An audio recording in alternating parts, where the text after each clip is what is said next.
You're an MSP and you present to the client and they say, yeah, it seems cool, but we need to think about it.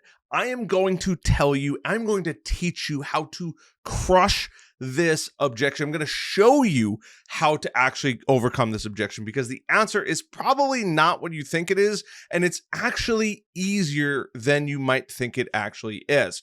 My name is Harrison Barron from growth-generators.com. We help MSPs grow, whether it's sales training, marketing, and even some business operations as well. Before I get into today's video or the podcast, if you're listening, it's called the MSP Heroes Podcast. There is a link down in the podcast description or the video description with a ton of super helpful links. I would highly recommend going and checking it out. One of those is growth-generators.com/Discord, and you can come hang out with us in the Discord. We would love to have you. So let's talk about I'm interested, or worse, let me think about it, or yeah, that looks really cool, but I don't know. It seems like maybe it's for us, maybe it's not for us. And I'm going to show you the process that you have to follow in order to actually succeed, because it's not as complicated as you think. Now, when you go to this meeting, you're super excited. You probably did all of your homework. And what do I mean by homework? You have gone out, you've made a presentation, you've come prepared, you've done some research on the company. Heck, maybe even you ran a dark web scam before you got there, and that is going to absolutely help you. But there's a time in the presentation when you're going through it and you're going through your sales process and you're kind of excited. You're pumped, actually. You're in front of a new prospect, somebody that could put money in your hands, which is the best part of being a business owner or a salesperson for an MSP. But here's the thing. You go through the whole spiel, you feel great. And then the prospect says, yeah, we got to think about it, or I don't really know if it's for us. And you know in your core that one, you can help these people, and two, they need help. And you probably could be the person that actually helps them. And then they don't connect. It's the worst feeling in the world.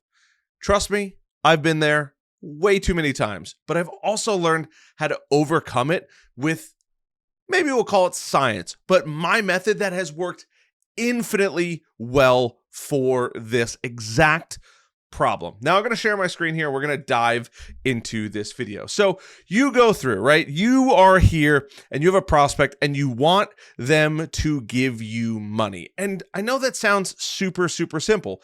You go through this whole presentation, you give them, you see how many computers they are. They have 5 or 10 computers, whatever that number is, 50 computers. And you're like, this is money. I'm going to charge $100, $200, $300 per computer. And I know 10 computers, that's $1,000, $1,500, whatever that number is for you. You look at it, you're like, damn, this is money. You are trying to get this client to give you money. And the problem is you think you did everything right, but the prospect isn't making that connection to get to this money. But why? Why did that prospect not go through and actually give you the money, right? They're not giving it to you. And I'm trying to bring this up in real time and make it look good. They're not giving you the money. That connection to handing you the money isn't there, but they kind of like it. You went through the presentation, you think you did everything right. The problem is the way we go about it, right? We as tech people know that we can help people. That's what we do in tech. If you're anything like me, I wish I could have a flash drive on my finger and just plug right into the computer and resolve all the problems. But other people don't think like that, right? You're going out to medical offices, accountants, lawyers, anybody out there, right? You could pick a niche and you're super prepared, but they don't convert. So why don't they actually convert? You've done your homework and you know you can help them and you know that you love technology and you want to bestow that upon them. But the problem is we have to start looking at it from a slightly different angle. And I've talked about this maybe once or twice in the past, is we actually have to go through and we have to think of ourselves as a doctor. Now, look, if you got a PhD, more power to you, but we as MSP people need to think about us as a doctor, and not so much a medical doctor, but more of the process that they go through for a diagnosis. Let me explain. You go to the doctor. Maybe you hurt your elbow, right? Go to the doc. Doc, elbow's just not really working the way it's supposed to. Doctor says, what's going on, right? You've approached the doctor. So it's a slightly different sale. You've approached the doctor and the doctor says, what's going on? What's happening here, right? And you're going to say, well, I was playing pickleball and I went for a shot and all of a sudden I heard this click in my elbow and now my elbow really, really hurts. And now the doctor is taught in school the right questions to ask to figure out the diagnosis of the problem. Well, one, to figure out the problem, and then the diagnosis of that problem, right? And that is where we have to start learning from. We are super excited about helping people, but the people don't realize that they have an injured arm. It's our job to show them, to clearly explain to them that, hey, you have an injury to your arm. So when you go to the doctor and you say, doc, my elbow hurts, what's the first thing he says? Well, what were you doing when it happened? In this case, you might have to ask a couple more questions. What's going on? What are the problems that you're having? Right? You're telling the doctor, you have to find that information out. After that problem, we have the next thing, right? The doctor would say, okay, well, when does it hurt? He's making you think about the times, or the times that there's pain to your elbow, right?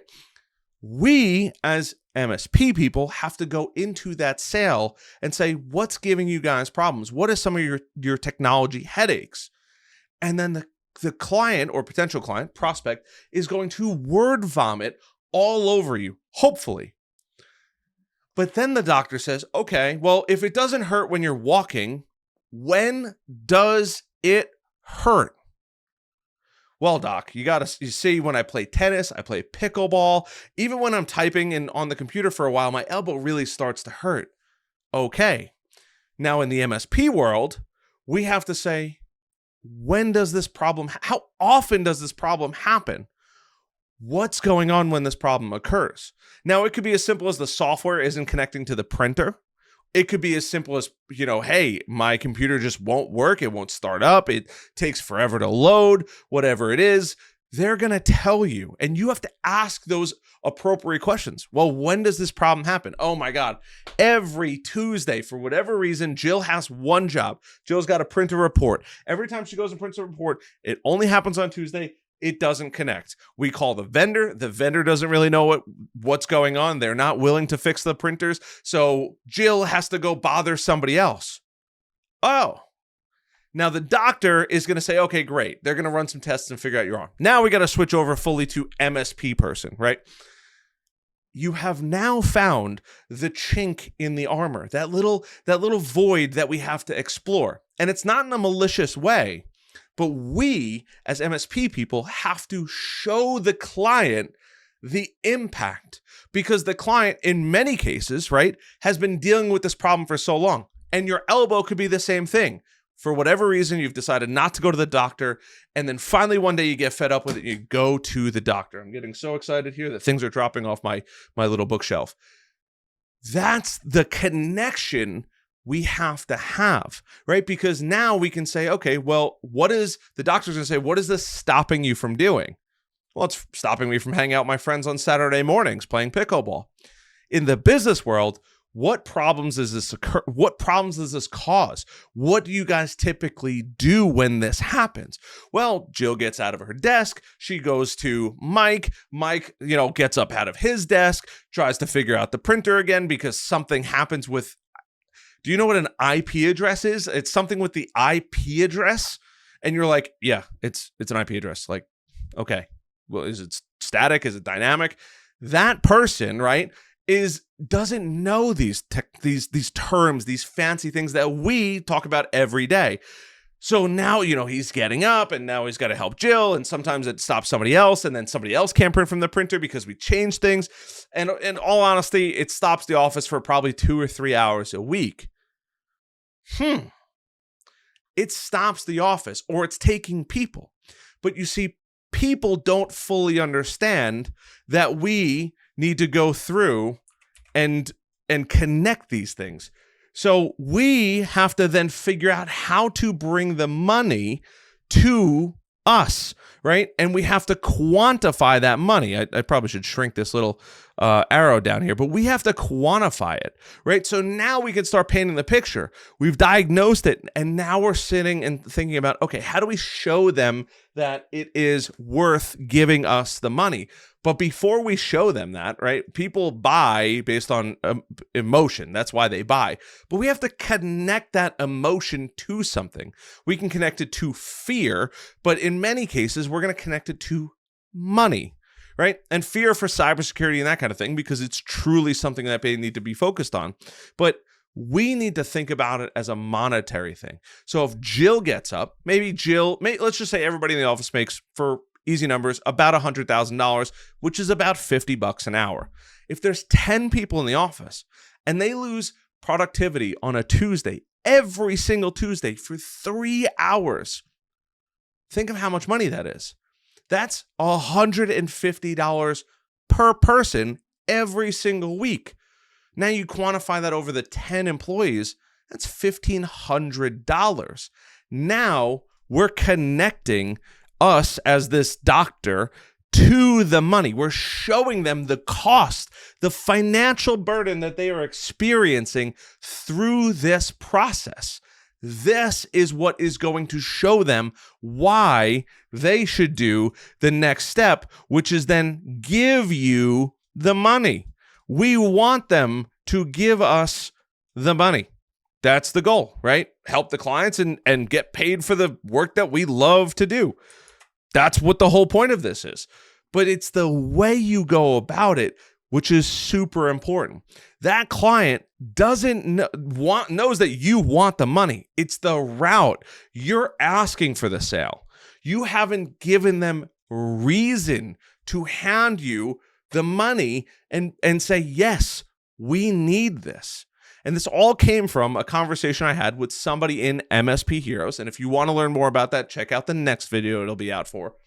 But that client 100% might buy, but the client doesn't understand the value. They understand, hey, we got to be cyber secure, but they've gone to bed every week this past year on a Friday and woken up on a Sunday and everything's worked. Or these problems have existed for so long, it's normal for them. That's the crazy part. You, as the MSP provider, as the practitioner of technology, are going out there and saying, hey, we can solve this problem. They don't even know they have a problem because it's become status quo in their business in so many cases. I can't even begin to tell you that. Now we have leverage. 10 employees, 3 hours per week, it's $1,500. Now that's $6,000 per month. 4 weeks in a year, 4 weeks in a year, 4 weeks in a month, that's $6,000. Multiply that by 12. Now we're talking about real money. That's nothing to sleep on. $72,000 a year of burned profit, burned revenue, burned productivity. It's catastrophic for them. Now you explaining that problem to them while you're going through your presentation and asking the great questions. When they say they have a problem, it's all about exploring that. And in some cases, it might just be, hey, whatever it is, this printer doesn't work like once a week. We just restart it and we're good to go. That's okay. That client might not, or the potential client might not be a good fit for you. They might not have enough pain. There might not be enough of a way for you to show what you do is valuable to them. And that's okay. But for the problems or the clients or prospects that say, yeah, it's a real problem. Well, what does that mean? It's a real problem. Well, sometimes we have, software issues. Okay. Well, who does this impact? What's going on? It's your job as the MSP, as the salesperson, to dig deeper, to take that medical route where you're going to diagnose the problem and say, hey, no, actually, your elbow is causing a lot more problems. Your elbow is going to obviously connects to your wrist and your shoulder.